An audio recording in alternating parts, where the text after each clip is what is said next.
courage, mon enfant, tes péchés sont pardonnés. Sur quoi quelques scribes dirent au-dedans d'eux, cet homme blasphème. Et Jésus, connaissant la pensée, dit, pourquoi avez-vous de mauvaises pensées dans vos cœurs? Pourquoi avez-vous de mauvaises pensées dans vos cœurs? Car lequel est le plus aisé de dire, tes péchés sont pardonnés, ou de dire, lève-toi et marche. Or, afin que vous sachiez que le Fils de l'homme a sur la terre le pouvoir de pardonner les péchés, lève-toi, dit le paralytique. Prends ton lit et va dans ta maison. Et il se leva et s'en alla dans sa maison. Quand la foule vit cela, elle fut saisie de crainte et elle glorifie à Dieu qui a donné aux hommes un tel pouvoir. Vocation de Matthieu, verset 9. De là étant allé plus loin, Jésus vit un homme assis au lieu des péages et qui s'appelait Matthieu. Il lui dit, suis-moi. Cet homme se leva et le suivit. Comme Jésus était à table dans la maison, voici beaucoup de publicains et de gens de mauvaise vie vinrent se mettre à table avec lui et avec ses disciples. Les pharisiens virent cela et ils dirent à ses disciples, pourquoi votre maître mange-t-il avec les publicains et les gens de mauvaise vie? Ce que Jésus ayant entendu, il dit, ce ne sont pas ceux qui se portent bien qui ont besoin de médecins. Ce n'est pas ceux qui se portent bien qui ont besoin de médecins, mais ce sont qui? Mais les malades. Ce sont les malades. Allez et apprenez ce que signifie, je prends plaisir à la miséricorde et non au sacrifice. Amen. Je te bénisse. Passage suivant. Amen. Je prends la parole dans le livre de Luc 19 à partir du verset 1. Ma fille lit avec lui. Amen. Conversion de Zachée. Jésus étant rentré dans Jéricho traversait la ville. Il traverse la ville en étant rentré à Jéricho. Et voici un homme riche appelé Zachée, chef du publicain, cherchait à voir qui était Jésus. Mais il ne pouvait y parvenir à cause de la foule. La foule l'empêchait. Pourquoi? Car il était petit de taille. C'était un homme. Il courut en avant et monta sur un sycomore pour le voir. Il a contourné la foule et il est parti sur un sycomore pour voir qui était Jésus. Parce qu'il devait passer par là. Lorsque Jésus fut arrivé à cet endroit, il leva les yeux et lui dit, Zachée, hâte-toi de descendre, car il faut que je demeure aujourd'hui dans ta maison. Je dois être chez toi ce soir, hâte-toi de descendre de cet arbre qui ne te ressemble pas. Zachée se hâta de descendre et le reçut avec joie. Avec joie, il le reçut. Pourquoi? Parce qu'il savait qui représentait Jésus. À force d'entendre parler de Jésus, il a su qui représentait Jésus. Amen. Continue. Voyant cela, tous murmuraient et disaient, il est allé loger chez un homme pécheur. Il est parti loger chez un homme que nous on connaît. Lui ne le connaît pas, mais nous on le connaît. On a son CV. Amen. Continue. Mais Zachée se tenant devant le Seigneur lui dit, voici Seigneur, je donne au pauvre la moitié de mes biens, et si j'ai fait tort de quelque chose à quelqu'un, je lui rends le quadruple. Jésus lui dit, le salut est entré aujourd'hui dans cette maison. Aujourd'hui le salut est entré dans cette maison. Parce que celui-ci est aussi un fils d'Abraham. Il est aussi un fils d'Abraham. Car le Fils de l'homme est venu chercher et sauver ceux qui étaient perdus. Yes, Dieu te bénisse. Passage suivant. Je prends la parole pour Matthieu 21 au verset 25. Le baptême de Jean vous venait-il? Du ciel ou des hommes? Mais il raisonnait ainsi entre eux. Si nous répondons du ciel, il nous dira, pourquoi donc avez-vous pas cru en lui? Et si nous répondons des hommes, nous avons à craindre la foule. Car tous tiennent Jean pour un prophète. Alors il répondit à Jésus, nous le savons. Et il leur dira tout court, moi non plus. Reprends le début. À partir du verset 20. Les disciples qui vinrent, les disciples qui virent cela furent étonnés. Les disciples qui virent cela furent étonnés et dirent, comment ce figuier est-il devenu sec en un instant? Jésus leur répondit, je vous le dis en vérité, si vous aviez de la foi et que vous ne doutiez point, non cela vous feriez ce qui a été fait à ce figuier, mais quand vous diriez à cette montagne, ôte-toi de là et jette-toi dans la mer, cela se ferait. Tout ce que vous demanderez avec foi par la prière, vous le recevrez. Tout ce que vous demanderez avec foi dans la prière, vous le recevrez. Est-ce que quelqu'un comprend ça? Ce n'est pas merveilleux? Ça veut dire que tu as besoin d'avoir une vie de prière. Continue. Jésus se rendit dans le temple et pendant qu'il enseignait, les principaux sacrificateurs et les anciens du peuple vinrent lui dire, par quelle autorité fais-tu ces choses? Et qui t'a donné cette autorité? Jésus leur répondit, Il leur dit quoi? je vous adresserai aussi une question, et si vous m'y répondez, je vous dirai par quelle autorité je fais ces choses. Le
Amen.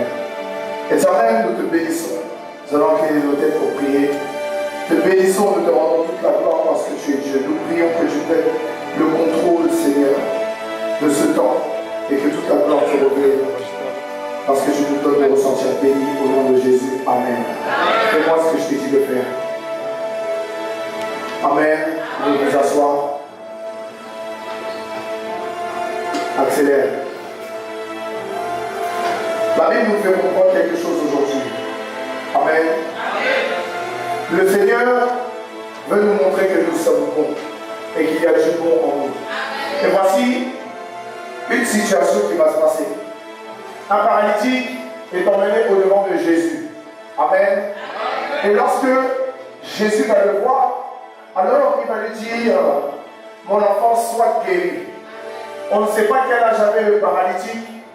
On ne sait pas quelle était la carrière du paralytique. On ne sait pas qui représentait ce paralytique. Mais ce qui est sûr, Jésus va lui dire, mon enfant, lève-toi et sois guéri.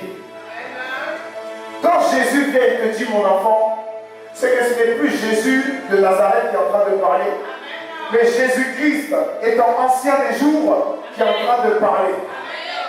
La Bible nous parle d'un homme qui s'appelait Siméon.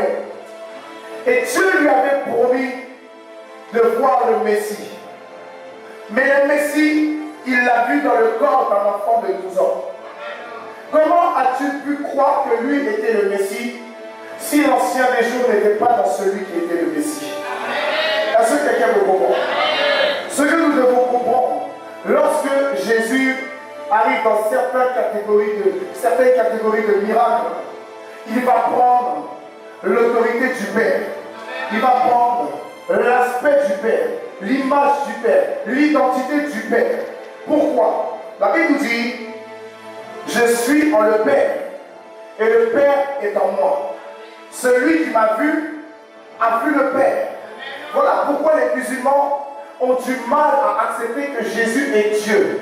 Parce qu'ils s'arrêtent à Jean 3,16. Au lieu d'aller vers Jean 14, au lieu d'aller vers Jean 17, au lieu d'aller vers Philippiens 2, au lieu d'aller vers Apocalypse chapitre 1, au lieu d'aller vers Apocalypse 22, Apocalypse 19, Ésaïe 53, Ésaïe 24, au lieu d'aller vers Genèse 1, 26, au lieu d'aller en Genèse 2, 5 à 7, au lieu d'aller en Genèse 3, 19, au lieu d'aller dans la parole de Dieu, ils n'arrivent pas à comprendre. Ils disent, pourquoi vous dites que Jésus est Dieu alors qu'il est fils de Dieu? Mais parce que la Bible dit, le Père est en moi, je suis en le Père, et celui qui m'a vu a vu le Père.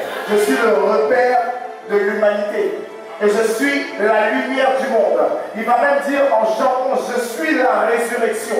Ce qui veut dire que lui-même, il porte plusieurs noms. Voilà pourquoi on l'appelle Yahweh. Ce qui veut dire l'éternel. L'éternel, il dit quoi? Je suis. Encore un autre nom. Un nom qui est une phrase. Je suis. Mais pour toi, il est qui? Alléluia. Parce que moi, je peux le voir comme le Dieu de mon alliance. Je peux le voir comme le Dieu de ma vie. Mais toi, tu peux le voir comme le Dieu de ta guérison. Tu peux le voir comme le Dieu de ta détresse. Tu peux le voir comme le Dieu de ta paix. C'est toi qui le connais. Voilà pourquoi quand on enlève le i de je suis, ça devient Jésus. Et quand Jésus vient nous parler, Jésus dit je suis le chemin, la vérité et la vie. Nul ne vient au Père que par moi. Même dans le Coran, on dit qu'il est le chemin qui mène à Dieu. Pourquoi? Parce que lui-même est Dieu. La Bible dit qu'il sera assis avec son Père sur son trône. Mais il dit que nous aussi nous serons assis avec lui sur le trône. Parce que nous sommes héritiers du Père et co-héritiers avec le Christ. Mais Christ en nous l'espérance de la gloire, mais pas la gloire vaine, une gloire éternelle, la gloire de Dieu. Et en plus de cela, il nous fait comprendre une chose, que si nous vivons étant crucifiés dans notre chair et dans nos états d'âme, ce n'est plus nous qui vivons, mais c'est Christ qui vit en nous. Voilà pourquoi la Bible dit, vous êtes comme des petits dieux à vivre sur terre, mais vous mourrez comme des hommes. Pourquoi? Parce que la chair est faible et l'esprit est distrait. Au lieu que l'esprit travaille en nous, l'esprit nous emmène à être bénis, nous sommes attirés par les choses du monde. Nous mettons l'esprit de côté pour satisfaire la faim de la chair. Mais la Bible dit dans le livre d'Ésaïe, ou plutôt Ecclésiaste, chapitre 7, au verset 8, la fin d'une chose vaut mieux que son commencement. La Bible dit en Ecclésiaste chapitre 3, il y a un temps pour toutes choses. Amen. Amen. Et lorsque Dieu nous dit qu'il y a un temps pour toutes choses, c'est parce qu'il nous fait comprendre dans le livre d'Ecclésiaste chapitre 12. Jeune homme, réjouis-toi pendant les jours de ta jeunesse. Amen. Alléluia. Ça veut dire qu'aujourd'hui tu es jeune, tu penses que tu as le temps. Aujourd'hui tu es jeune, tu penses que tu peux faire ce que tu veux. Aujourd'hui tu es jeune, tu es toujours dans la brève. Tu es jeune, tu es toujours au quartier. Tu es jeune, mais tu n'aimes pas encore Dieu. Tu n'es même pas encore converti. Tu n'as même pas encore accepté véritablement le Seigneur. Parce que quand tu acceptes le Seigneur, alors le Seigneur fait tout ce qu'il veut de toi. Tu ne peux même pas avoir un mot à dire. À partir du moment où tu veux discuter avec Dieu parce que les choses ne te conviennent pas, tu n'es pas converti. Parce que la vraie conversion, c'est d'accepter Jésus dans tous les sens du terme. Ça te plaît, tu es content. Ça te plaît pas, tu es content. Tu es en accord parce que tout ce que Dieu dit, c'est oui et amen. Est-ce que quelqu'un me comprend? Nous ne sommes pas là pour pouvoir être élevés. Nous ne sommes pas là pour pouvoir être glorifiés. Nous ne sommes pas là pour pouvoir être célébrés. Nous sommes là pour adorer le Seigneur. Nous sommes là pour justifier la cause de Jésus-Christ au travers de ce que l'on appelle la parole de Dieu. Jésus mort et ressuscité. La Bible dit, la prédication de la croix est une folie pour ceux qui périssent. Ce qui veut dire que même étant assis dans la présence de Dieu, quand je sors d'ici et je retourne dans les choses du monde, je suis fou aux yeux de Dieu. Je suis folle aux yeux de Dieu. Mais il dit quoi? Mais pour nous qui sommes sauvés, ça veut dire qu'il y a les uns et puis il y a les autres. Il y en a ici qui sont dans les uns, il y en a qui aiment être avec les autres. Et la Bible dit dans le livre de Luc 19 qu'il y avait une personne qu'on appelle Zachée. Zachée était avec les autres jusqu'au jour où il a entendu qu'il y avait la personne de Jésus qui allait venir. Il a décidé de quitter les autres pour être avec les uns. Parce que la Bible dit passer le chemin, il mène à la perdition. Mais celui qui est étroit amène le salut. Et quand tu empruntes le chemin étroit, tu ne peux pas aller avec quelqu'un. Mais la Bible dit qu'il y aura toujours une personne. Cette personne, elle est omnisciente.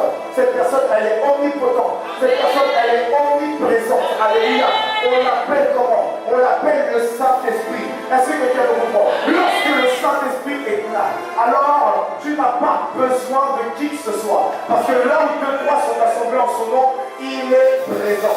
Et il n'a pas besoin qu'un homme soit avec toi. Si lui, il est avec toi, alors ça te suffit. Il sera toujours présent dans ta vie. Il ne peut pas te laisser tomber. Zachée a compris, il a couru. Mais lorsque on a parlé du paralytique, il y a des personnes qui sont venues.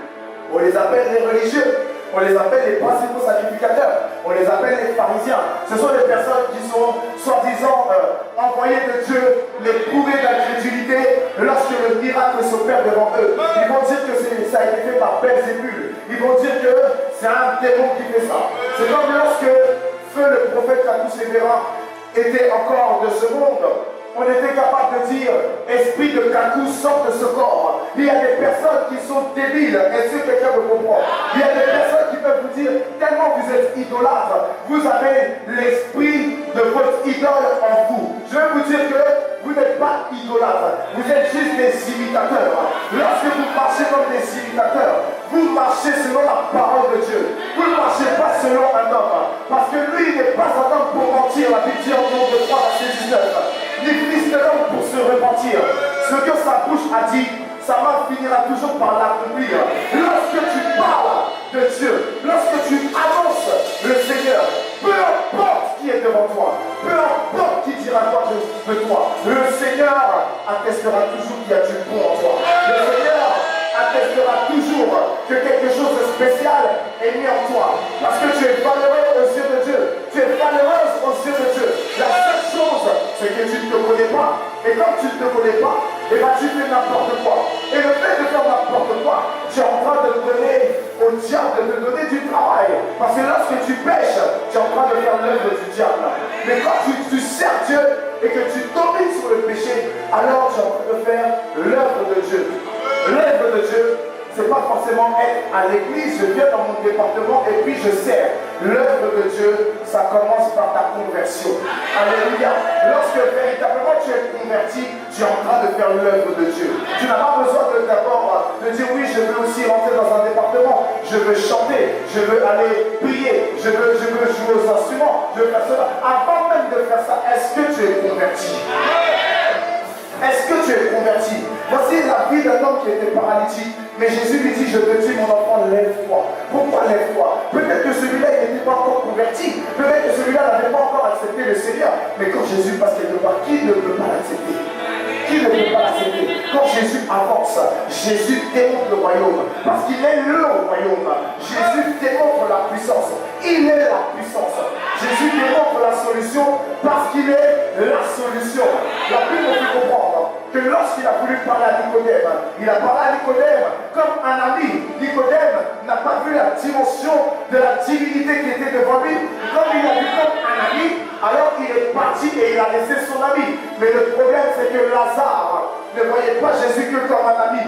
Lazare savait que Jésus était le Messie. Et il savait que même s'il arriverait quelque chose, le Messie viendrait. Il a pourri pendant 4 jours dans une grotte ou un sépulcre. Mais après 4 jours, dans le tombeau, Jésus a revu le statut de Lazare. Il a dit, Lazare, sort. Il est sorti avec les bandages.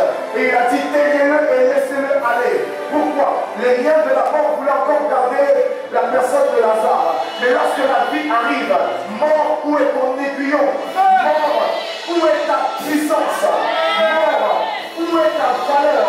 Mort, où est ton autorité? Si tu dis pas vrai, c'est parce que tu es déjà dans la mort. Mais quelqu'un qui comprend la parole est déjà dans la vie. Quelqu'un qui comprend la parole est déjà en train de commencer à prendre des résolutions. Il n'est pas arrêté comme ça, et puis il regarde, et puis il ressort, il redevient la même chose. Il prend sa vie en main, et il dit, j'avance avec mon Dieu. Est-ce que quelqu'un peut dire amen? Et la Bible dit que lorsqu'ils vont venir parler, ils vont avoir un débat avec le Seigneur. Et pour lui dire par quelle autorité tu fais ça. Et le Seigneur va leur poser aussi une question. Il va leur faire comprendre qu'au temps de Jean-Baptiste, quand Jean-Baptiste faisait là, est-ce qu'il faisait sur la base du ciel ou sur la base des hommes? Et il savait qu'ils étaient bloqués. Mais il y a une personne, cette personne ne sera jamais bloquée. Cette personne, quand tu l'as à côté de toi, elle ne peut pas te donner de vivre en blocage. Parce que même quand le blocage arrive, il prend le blocage et le met de côté. La Bible déclare dans le livre de Zacharie, au chapitre 4, verset 7, que Zorobabel va commencer à parler. Et il va dire, qui es-tu, grande montagne, devant Zorobabel? Mais avant de dire ça, pourquoi il arrive à dire cela? Parce que juste le verset avant, le verset 6, il a compris que ce n'était pas sa propre force. Il a donné son nom parce qu'il avait quelqu'un avec lui. Il dit, ce n'est ni par la force, ni par la puissance, mais par mon esprit, dit l'Éternel. Et je dis, qui es-tu, grande montagne? Devant Zorobabel, tu seras aplani. Je veux dire à une personne que le Seigneur, quand il voit que tu le mets devant, tu ne peux jamais taper le poteau. Quand le Seigneur voit que tu le mets devant, tu ne peux jamais prendre un mur. Parce que si tu prends un mur, c'est qu'il y a quelque chose qui n'a pas fonctionné. Et le fait d'avoir pris un mur, ça va t'entraîner dans le murmure. Et le fait de murmurer, ça va t'éloigner de Dieu. Et tu vas dire, Dieu n'entend pas mes prières. Tu vas dire, Dieu ne m'a jamais aimé. Tu vas dire, Dieu ne fait pas quand je demande. Mais quand Dieu te demande, est-ce que toi-même tu fais? C'est bien de dire, oui, j'ai perdu la foi en Dieu, je suis découragé. Toi-même, tu décourages Dieu tous les jours. Et puis tu oses dire que Dieu te décourage. Pourtant, Dieu, malgré que tu le décourages, il te donne la vie tous les jours. Tous les jours, tu te réveilles. Tous les jours, tu fais les mêmes bêtises. Mais il te donne toujours la vie parce qu'il sait qu'il y a du bon en toi. Il sait que tu peux encore changer. Il sait que tu peux devenir une autre personne. Le malheur attend souvent les justes. La Bible dit, mais l'Éternel en délivre toujours. Mais vous savez, le toujours prendra un jour une fin. Pourquoi? Parce que lorsque la mort arrive, on ne peut pas renaître. On ne peut pas revenir sur terre. On n'est pas des phénix qui renaissent de leur cendre. Nous sommes des êtres humains. Dis amen. La Bible déclare que nous sommes tirés de la terre et nous sommes poussière et nous retournerons à la poussière. Le phénix, lui, quand il meurt, il devient cendre. Toi, tu deviens poussière. Il y a une différence.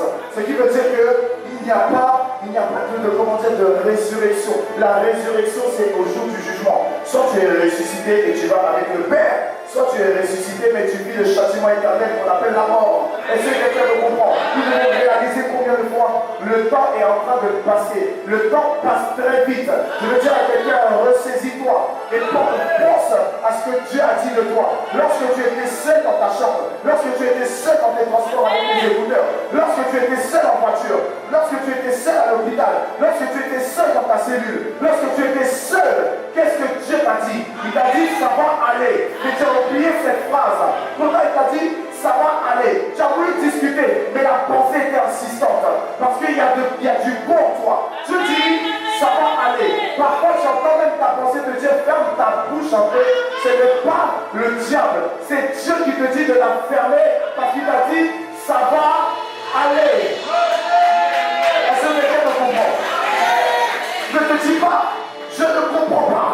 Il n'y a pas d'évolution. Je ne comprends pas. Je ne trouve pas du travail. Je ne comprends pas. Je ne trouve pas de mari. Je ne comprends pas. Je ne trouve pas de femme. Je ne comprends pas.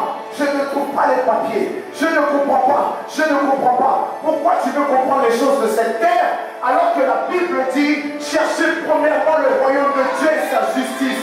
Tant que tu ne cherches pas Dieu, tant que tu ne cherches pas le royaume, tu n'auras pas d'argent, tu n'auras pas de papier, tu n'auras pas de travail, tu n'auras pas de mariage.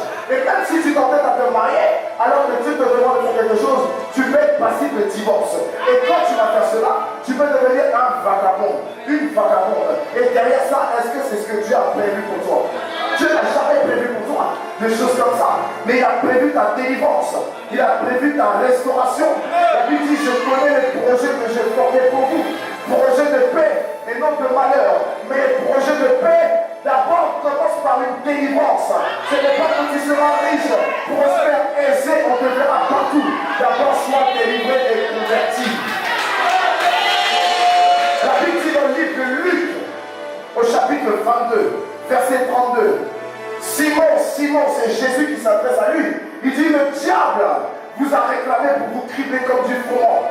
Mais j'ai prié pour vous, afin qu'à votre retour, votre foi ne défaille point et que vous puissiez convertir vos frères. Mais pourquoi il a dit ça? Parce que Simon était sur le point de devenir un agent du diable sans même le savoir. La Bible déclare dans le livre de Matthieu chapitre 16 qu'il va avoir un discours. Il va dire tu es le Messie, le Fils du Dieu vivant. Mais pourquoi il dit ça? Parce qu'il connaissait Jésus. Mais qui d'autre Satan pourrait-il utiliser s'il ne connaît pas Jésus? Une personne qui ne connaît pas Jésus, Satan s'en fout de lui. Mais une personne qui connaît Jésus, Satan s'attaque à lui. Voilà pourquoi aujourd'hui tu es persécuté. Voilà pourquoi aujourd'hui tu es tout le temps attaqué. Une personne qui n'est pas attaquée, c'est une personne dont Satan s'en fout. Parce que Satan se dit, oh celui-là ou celle-là m'appartient déjà.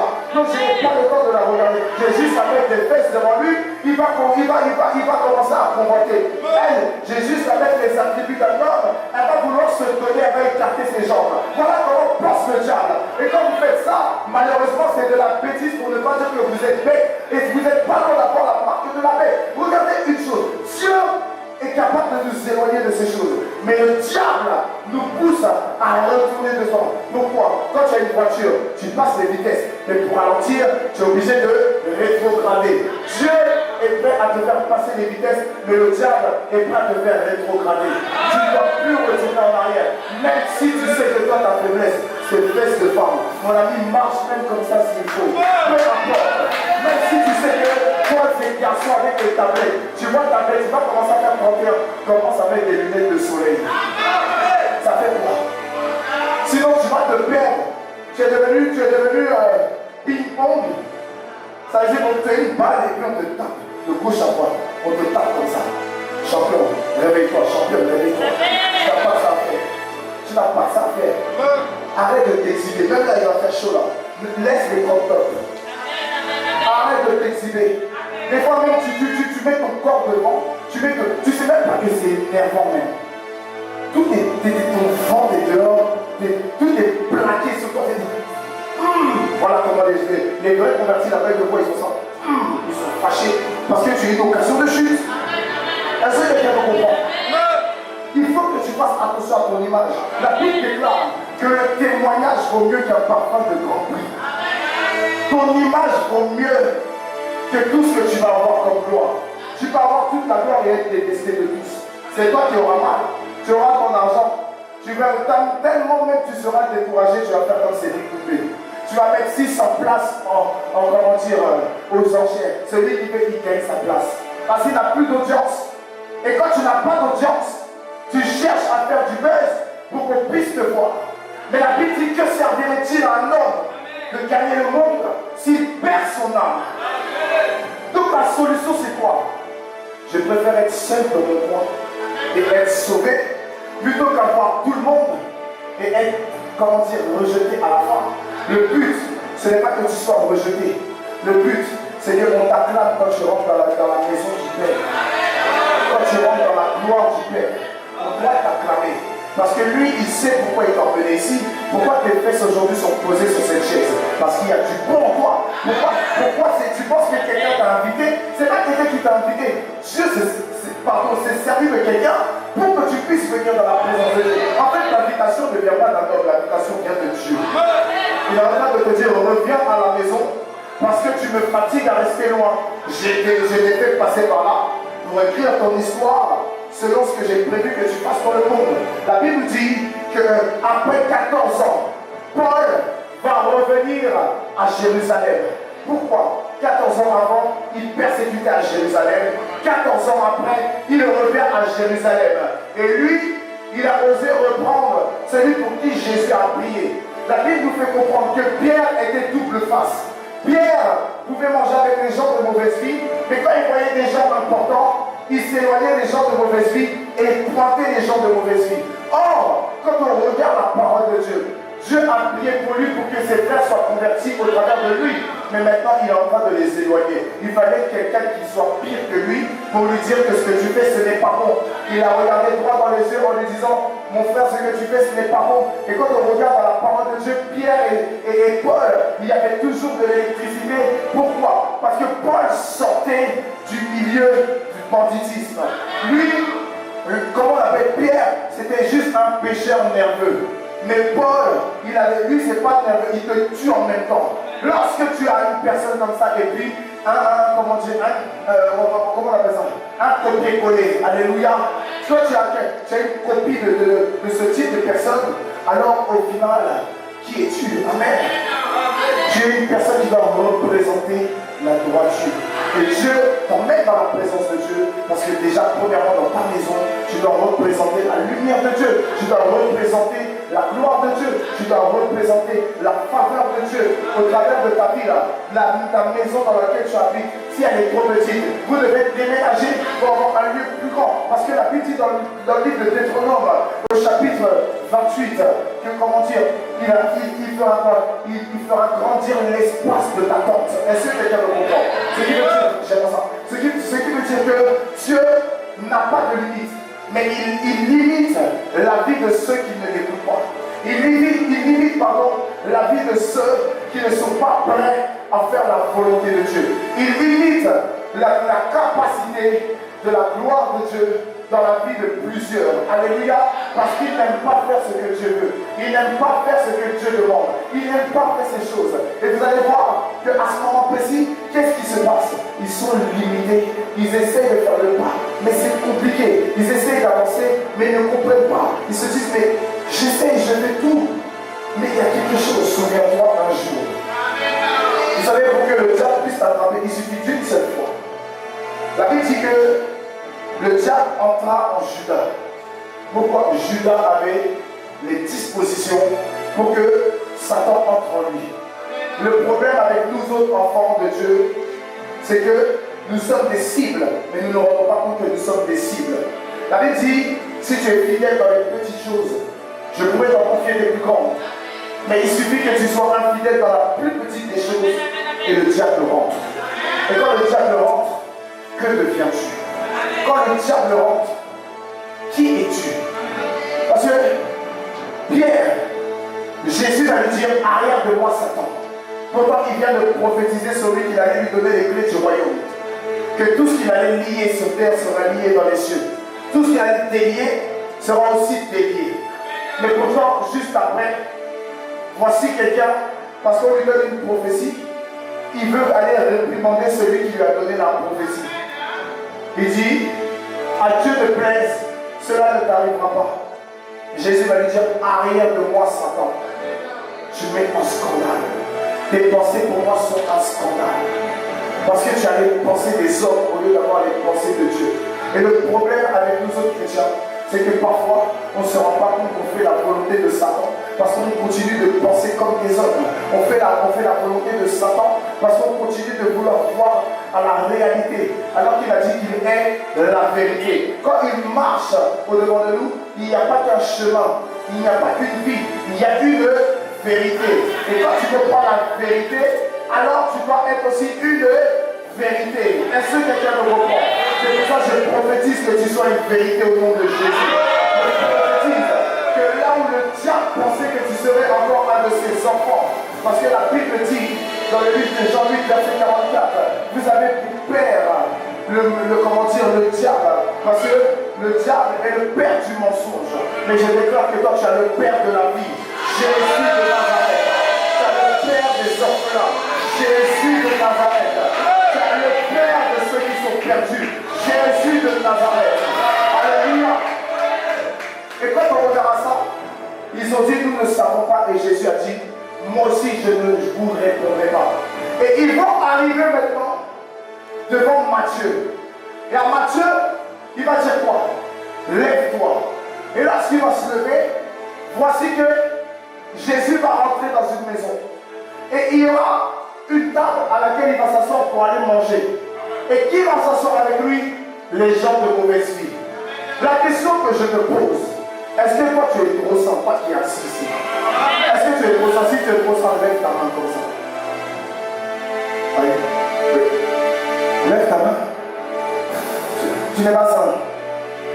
Et celui qui est sain? Ah.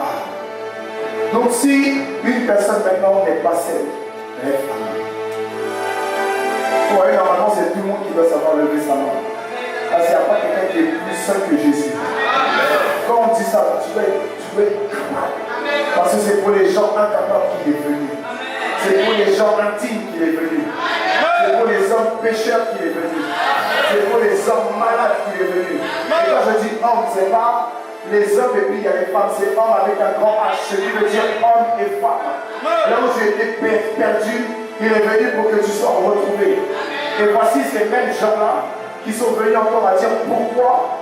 Ils vont dire à ceux-ci, mais pourquoi ils mangent avec des gens de mauvaise vie? Tu n'as jamais remarqué dans tous les épisodes de ta vie, c'est toujours les mêmes personnes qui viennent parler de toi derrière toi. Tu n'as jamais remarqué ça? Pourquoi ils viennent parler? Parce qu'ils ne veulent pas croire en toi. Mais je veux te dire que moi, je crois en ce que Jésus a mis en toi. Je crois en ce que Dieu va faire avec toi. Je crois en ce que Dieu veut positionner en toi. Je crois au statut que Dieu a préparé pour toi. Je crois en ce que Dieu a promis pour toi. Je le crois, même si c'est compliqué. Je crois qu'il y a un plan merveilleux de Dieu pour ta vie.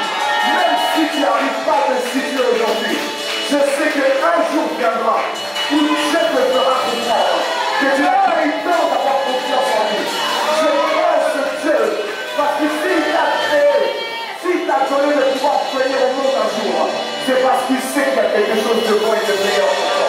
La Bible déclare que tout ce qu'il a créé, il ne trouva bon et très bon. Il l'a béni. Et malheureusement pour Satan, toi aussi tu fais partie de sa création. Et il t'a béni, il t'a trouvé bon et très bon. Et je te signale aujourd'hui que ton aspect est bon et très bon devant le Seigneur. Ne te dis pas c'est compliqué. Bienvenue à la table du Seigneur. Là où il est venu s'asseoir avec les malades. Là où il est venu s'asseoir avec les tocards. Là où il est venu s'asseoir avec les imbéciles. Là où il est venu s'asseoir avec les mendiants. Là où il est venu s'asseoir avec les prostituées. Là où il est venu s'asseoir avec les gérants. Là où il est venu s'asseoir avec les voleurs. Là où il est venu s'asseoir avec les masturbateurs. Là où il est venu s'asseoir avec les bagarreurs. Là où il est venu s'asseoir avec les gens de mauvaise vie. Il cieux. Mais lui, ça lui plaît parce que c'est ton témoignage qui est en train de se faire. La Bible dit, ils l'ont vaincu par le sang de l'agneau et la parole du témoignage. Pendant que quand tu dis tu n'es rien, chaque jour tu es renouvelé parce qu'un sang te justifie. Et c'est parce que tu as une mission. Dieu a mis en toi un mandat. Dieu a mis en toi une vocation. Mais lorsque tu comprendras cela, c'est là que tu parleras véritablement et que tu seras capable de rendre ton témoignage. Aujourd'hui, tu as peur de rendre témoignage parce que tu ne sais pas qui tu es. Pourtant, la Bible dit en Luc 10, au verset 18, voici, je vous donne l'autorité. Mais comme tu n'as aucune autorité dans ta tête, parce que tu ne prends pas la parole de Dieu pour appui, tu ne peux pas témoigner de ce que Dieu fait dans ta vie. Tu ne peux pas, même la plus petite chose, tu ne peux pas être témoin de cela. Voilà pourquoi Dieu ne peut pas te donner de grandes choses. Pourquoi tu as des songes où tu vois des choses extraordinaires que Dieu fait avec toi. Mais pourquoi tu n'as même pas encore commencé à mettre un seul pas dedans? Parce que tu n'es pas fidèle en peu de choses. Si tu es fidèle en peu de choses, alors Dieu va mettre ces choses en route. Et là, tu verras sa gloire. Tu verras toutes choses s'accomplir. Tu verras sa grâce se manifester. Et les manipulations du diable dans ta vie seront terminées au nom de Jésus. Alléluia. Et il va dire quoi? Jésus va leur dire, parce qu'il ne voulait pas laisser ses disciples parler. Si ses disciples parlaient, ses disciples allaient commencer à le voir en bizarre. Ses disciples allaient commencer. N'oubliez pas qu'il y avait Judas parmi ses disciples. N'oubliez pas qu'il y avait Thomas parmi ses disciples. N'oubliez pas qu'il y avait aussi Barthélemy parmi ses disciples. N'oubliez pas qu'il y avait Jacques le mineur aussi parmi ses disciples. Jacques le mineur était quelqu'un de malade. Mais pourtant, il guérissait les malades. Et pourtant, il croyait aussi que Jésus parfois abusait. Alléluia. Je veux dire à quelqu'un que tu peux marcher avec une personne sans même la comprendre. Sans même, comment dire, apprendre d'elle. Pourquoi? Parce que quand il va te parler, tu auras toujours ta manière de voir. Et le fait d'avoir ta manière de voir, tu ne peux rien recevoir de la part de celui qui est au-devant de toi. Mais quand tu commences à faire comme Pierre en luxant à Génézareth, nous avons péché toute la nuit, mais sur ta parole, je jetterai les filets, alors Dieu va te donner de vivre la pêche miraculeuse, selon ce qu'il a prévu pour toi. Pourquoi? Parce que tu t'oublies. Pourquoi? Parce que tu acceptes, même si ça fait mal. Le fait que tu acceptes, le Seigneur te donne de pouvoir voir la gloire de Dieu. Le texte m'a dit que si tu crois, tu verras la gloire de Dieu. Je veux vous dire qu'il y a un Dieu qui est encore assis sur son trône, un Dieu qu'on ne verra pas son trône. Son trône est éternel. Son trône n'est pas éphémère, mais il est assis. À l'instant même où je parle, il est assis sur son trône. Et il voit le courage que tu as eu d'être dans la présence de Dieu. Où sont ceux qui sont soi-disant des adorateurs? Mais le Seigneur viendra chercher une église sans tache ni ride. Ceux qui sont sans tache ni ride, c'est ceux qui se battent pour être dans la présence de Dieu. Ceux qui sont sans tache ni ride, c'est ceux qui se battent même dans la persécution. Ceux qui sont sans tache ni ride, c'est ceux qui se battent pour pouvoir connaître la sélection et l'élection de Dieu. Ceux qui se battent, c'est ceux qui seront comment? C'est ceux qui seront peut-être maltraités, peut-être bafoués, peut-être frappés, mis sur la place publique, mais qui seront de Dieu. Regardez toutes ces personnes qu'on expose sur les réseaux sociaux. Moi-même, on a fini avec m'exposer sur les réseaux sociaux, mais je n'en ai rien à faire. La Bible dit quoi? Semblable à un agneau, prêt à se faire tondre la peau. Elle a été muette, sa gueule était fermée. On dit lui-même, lui aussi, il n'a pas ouvert la bouche. Le problème, il y a des personnes qu'on les expose sur les réseaux sociaux, et bien ils donnent raison aux gens parce qu'ils répondent sur les réseaux sociaux. Or, il y a des personnes qui ont de la force sur les réseaux sociaux. Mais si on se voit en vrai, ces personnes ne peuvent pas nous regarder dans les yeux.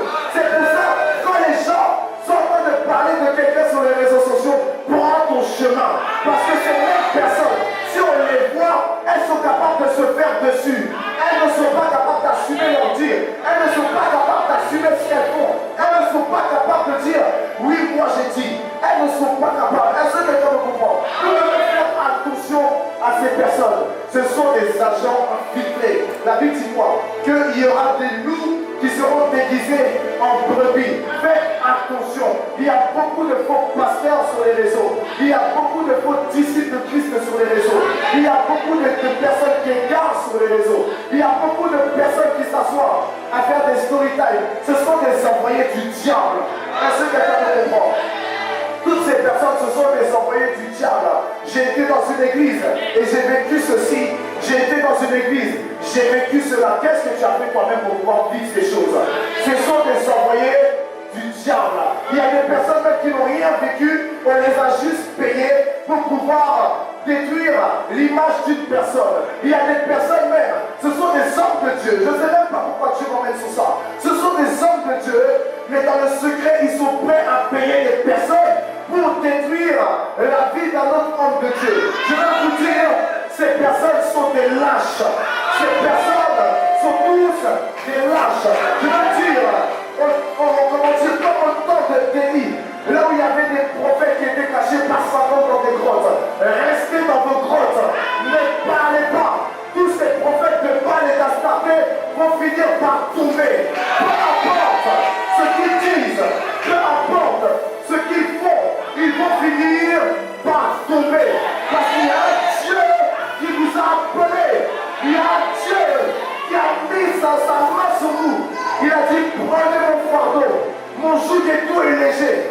Même si vous êtes chargé et fatigué, restez dans la grotte. Le repos c'est pour bientôt. La Bible déclare en Apocalypse que la Bible dit quoi? Ils vont se plaindre parce qu'ils voudront réclamer vengeance à cause de leurs robes qui seront ensanglantées. Mais le Seigneur va leur dire, patientez encore un peu de temps. N'oubliez pas que c'est vous qui serez à mes côtés pour juger le monde. Ce qui veut dire que vous ne serez pas jugés, mais vous serez prêts à juger avec moi le monde. Quand quelqu'un te parle, quand quelqu'un parle mal de toi, quand quelqu'un veut faire des choses pour nuire à ton image, ne parle pas, sers Dieu. La solution c'est de servir Dieu. Ne parle pas. On s'arrête matin, midi, soir. Ça peut durer 10 ans. Sers Dieu. Parce que le voleur peut prendre tous les jours, mais un jour appartient à Dieu. Laisse les gens parler de toi. Quand ils parlent de toi, ça emmène des âmes à être sauvées. Pourquoi? Parce que le diable va se servir de ça, mais Dieu se sert du diable pour que sa gloire se manifeste et que le diable soit toujours dans la confusion. Je veux te dire que tous ceux qui parlent de toi sont déjà dans la confusion et ils ne le voient pas. Tous ceux qui sont prêts à te condamner sont déjà dans la confusion et ne le voient pas encore. Je veux te dire que la gloire de la seconde maison est toujours meilleure que celle de la première. Fais juste confiance à Dieu parce qu'il y a du bon en toi. Fais juste confiance au Seigneur parce qu'il y a du bon en toi. Fais juste confiance à la parole car il y a du bon en toi. Et la Bible nous parle maintenant de Jésus qui m'a dit, continue. Il ne m'a jamais laissé tomber, joue-moi ça avec lui. La Bible dit que Jésus veut leur dire, pour ne pas leur dire d'aller se faire voir ailleurs, allez apprendre ce que c'est que la véritable miséricorde. Vous parlez comme si vous êtes capable de juger, alors que vous n'avez aucun droit de jugement. Il y a des gens qui passent le temps à te juger. Il y a des gens qui ne sont pas mieux que toi, mais ils passent le temps à te pointer du doigt. C'est tout simplement parce que toi, peut-être qu'on a su, mais eux, on n'a pas encore su. Mais un jour viendra qu'on va savoir pour eux, et ce sera pire que toi. Et comme toi, tu vas apprendre, Dieu t'aura déjà placé dans les hauteurs. Parce que le but, ce n'est pas que tu sois en train de t'alarmer. Le but, si ce n'est pas vrai, comme la Bible dit qu'on ne te trouve pas dans ce qu'on dit, mais là, si c'est la vérité, cours comme David dans le sac de cendre et va t'humilier devant le Seigneur. La Bible dit, si mon peuple souffle est invoqué, mon nom s'humilie, puis cherche ma face, se détourne de ses mauvaises voies. Moi, l'Éternel, j'exaucerai depuis les cieux, je pardonnerai son péché et je guérirai son pays. Donc, je veux te dire que quand Dieu te pardonne, même si un homme ne te pardonne pas, tu n'en as rien à faire. Parce que ce n'est pas lui qui détient ta vie entre ses mains, c'est le Seigneur qui détient ta vie entre ses mains. L'homme ne saurait que faire de ta vie, l'homme t'induira en erreur. Mais Dieu est la véritable boussole. Il t'emmènera là où tu dois terminer. Il t'emmènera là où tu devras exceller. Il t'emmènera là où tu devras être élevé. Il t'emmènera là où on doit t'acclamer. Parce que la Bible dit dans le livre de Romains chapitre 8, à partir du verset 29, nous savons du reste que toute chose concourt au bien de ceux qui aiment Dieu. Ça veut dire que si tu aimes Dieu, on parle mal de toi, passe. Parce que la Bible dit quoi? Les chiens aboient et les caravanes passent. Sois une caravane, ne parle pas.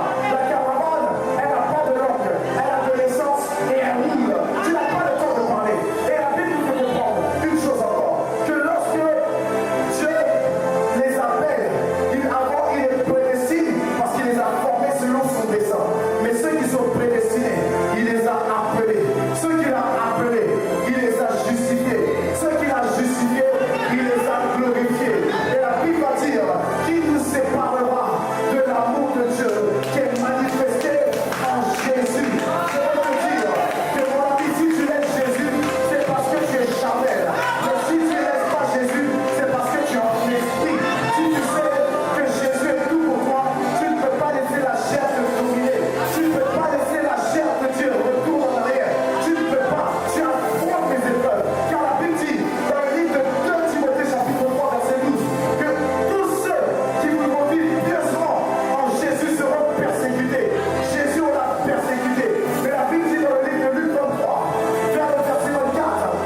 ta vie lorsque simplement tu as peur.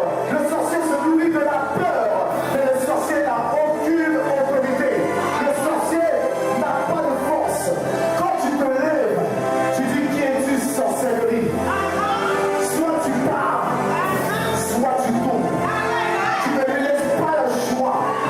Même si c'est un de tes aïeux, à partir du moment où il y a la sorcellerie, il n'y a pas de garantie.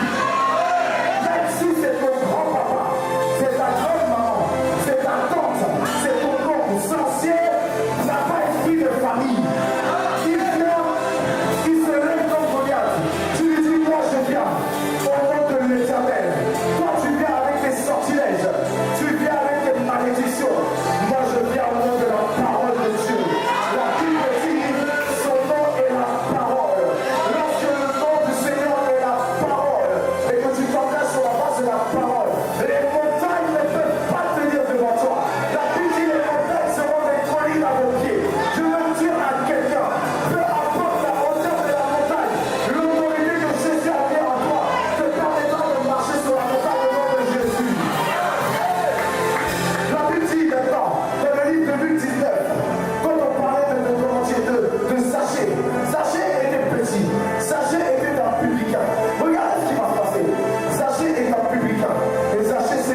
veux te dire, quand tu prends la bonne part, on parlera de toi au loin.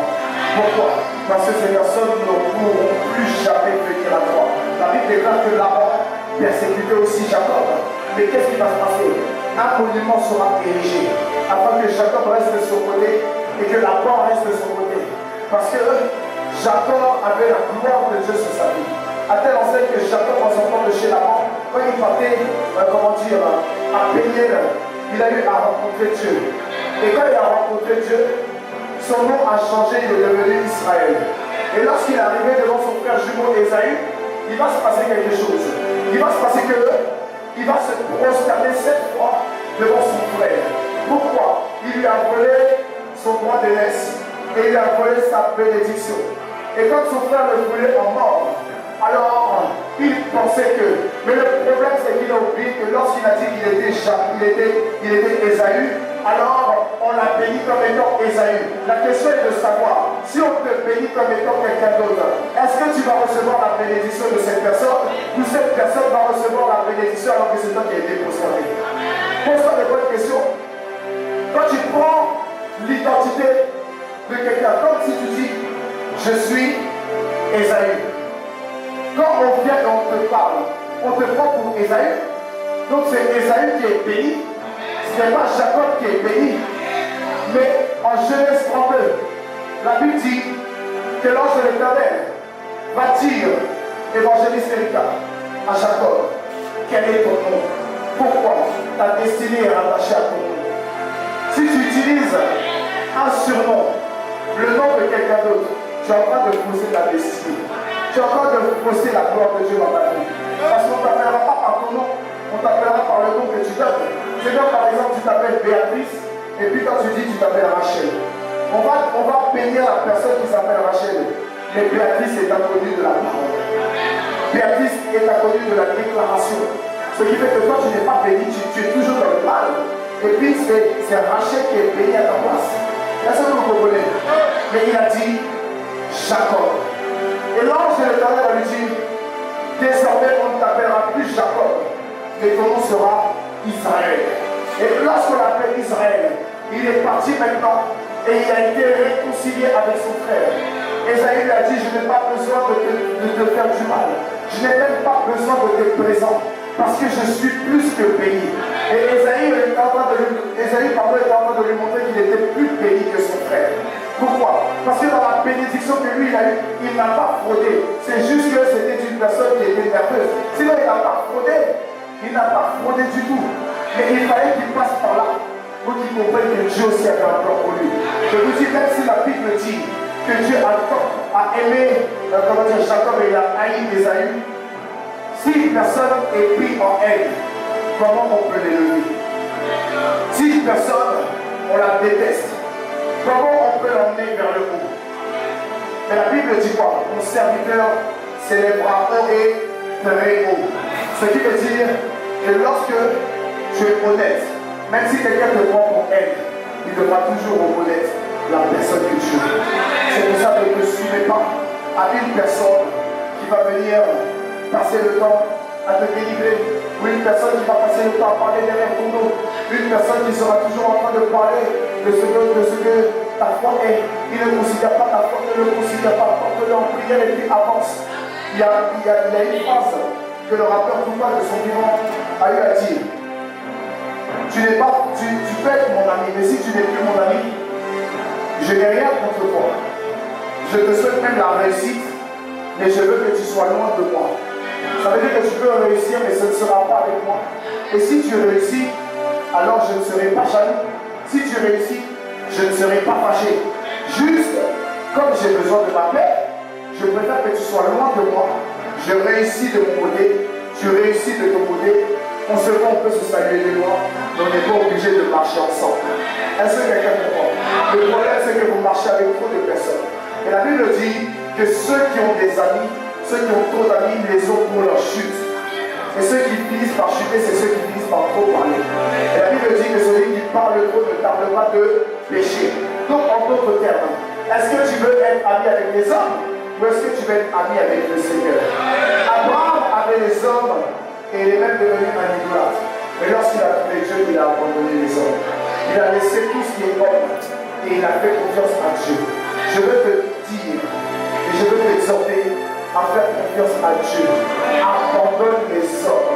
Parce que le secours de l'homme n'est que vanité. Abandonne les hommes. Parce que l'homme un jour peut te dire je t'aime. Un jour il peut te dire je t'aime plus. Un jour il peut te dire je suis là, je ne te trahirai pas. Mais Jésus a été trahi par Judas. Je veux te dire, celui même qui va te trahir, c'est celui qui te connaît comme sa poche. Fais attention à toi. Ce n'est pas tout ce qui brille qui vaut de l'or. Est-ce que quelqu'un me comprend? Est-ce que tu es sûr de comprendre? Est-ce que tu es véritablement sûr? Ça va rentrer ici. Parce que la vie, ce n'est pas les strass et les paillettes. Il y a des personnes qui peuvent te promettre et un jour elles pètent le point et elles te détruisent. Un jour elles pètent le point et elles te trahissent. Pour rien comme ça. Est-ce que quelqu'un me comprend? Ça veut dire faites attention. On ne confie pas sa vie à n'importe qui, on confie sa vie à Jésus. Alléluia. Et maintenant tu fais confiance en Dieu pour la vie de ceux qui te sont fidèles. Tu fais confiance en Dieu pour ceux qui te sont chers. Et c'est comme ça que Dieu les entretient. C'est comme ça que Dieu les garde. Et il y a des personnes parce que justement tu les aimes, Dieu les éloigne de toi, ne les retient pas. Dans ceci tu les retiens là, tu vas comprendre ce que Dieu voulait t'éviter. Ce que Dieu voulait t'éviter de vivre, tu vas le vivre parce que tu n'as pas voulu faire confiance au Seigneur. Mais je veux vous dire, vous êtes des bonnes personnes. Et quand tu es une bonne personne, la facilité ou le secret même, la clé qui emmène à voir la gloire de Dieu, quand tu es une bonne personne, c'est d'arrêter de faire ce que tu veux et d'obéir à Dieu, de faire confiance à Dieu. Le plus important, c'est d'avoir foi en Dieu. Quand tu as foi, tu as confiance. Quand tu as confiance, tu es dans l'obéissance. Quand tu es dans l'obéissance, tu connais l'abondance. David était un homme qui avait foi. David était un homme qui avait confiance. David était un homme qui était dans l'obéissance. Même si des fois il dégringolait, il était toujours obéissant lorsque Dieu parlait. Le secret, c'est que tu dois être obéissant en tout temps, en tout lieu et à tout moment, en toutes circonstances. Sinon, tu verras que vers la fin, ce sera compliqué pour toi, comme Dieu l'a dit à Ananias au sujet de Paul, qui était autrefois Saul. Il sera difficile pour toi de le réserver face aux aiguillons. Ce qui veut dire que tu pourras avoir une fin qui sera très douloureuse, pourtant ce n'est pas ce que Dieu a prévu pour toi. Alléluia. Donc tu dois réaliser aujourd'hui que Dieu te donne cette parole pour te faire comprendre que peu importe la personne que tu es, peu importe le statut que tu es, peu importe le statut que tu as, le Seigneur dit que tu as encore la peine parce qu'il y a du bon en toi. Tu as encore la peine parce qu'il a mis en toi une grâce pour les nations, une grâce pour ta famille, une grâce pour ta population, une grâce qui va changer le monde. Mais c'est parce qu'aujourd'hui tu ne te connais pas. Fais-lui simplement confiance et tu diras comme ce chant, tu es mon